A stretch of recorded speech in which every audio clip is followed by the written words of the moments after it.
operation is taking place about 20 kilometres in that direction.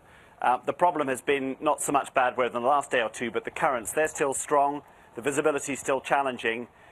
What they were doing overnight was they brought in 4 squid fishing boats, which have very, very powerful lights for attracting squid. And this was an idea proposed by the families to enable them to work overnight. Those boats have been projecting their lights onto the surface of the sea and helping the divers to work their way into the cabins. And for the first time overnight, we've had bodies, some of which they were able to see yesterday. They were able to get those by breaking windows and pull them out. A total of 17 bodies have been recovered from the hull or around the hull of the ship overnight. That means the confirmed death toll is 49.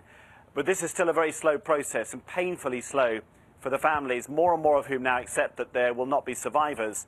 But now their pressure, and they've been protesting about this. We've had a scuffle with police nearby about this. They're very angry. They're now saying, well, now more must be done to get these bodies up before they decompose. They want proper funerals for them. And, you know, 17 bodies retrieved overnight. At that rate, it could still be many days or even weeks recovering them. And the authorities at some point are clearly going to have to consider changing the operation from sending divers down on this very risky kind of operation to lifting the hull. They've got 4 large cranes around the hull of the ship ready to start lifting it. The reason they haven't done that is because as long as there was even the faintest hope of survivors, they couldn't start lifting that hull. But I think once the families agree, and we're not sure they do yet, that that should start, that's the way the operation will go, and even that will probably take many days.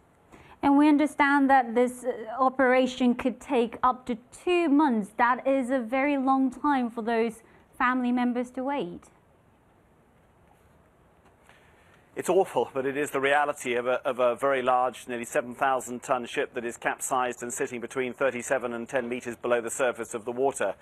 Any other operations like this that we've seen around the world have all taken a very, very long time. It is a very difficult one to pull off. The government is trying to stress to the families just how many resources they're throwing at this. They've got 212 ships involved, 34 aircraft and helicopters, more than 560 divers.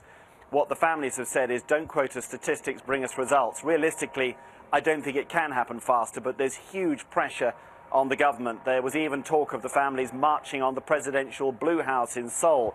And although their numbers are quite small, the police and even the Prime Minister came down to try to dissuade them because they're worried that the controversy surrounding this ferry could turn into a national political issue and harm the government's political prospects.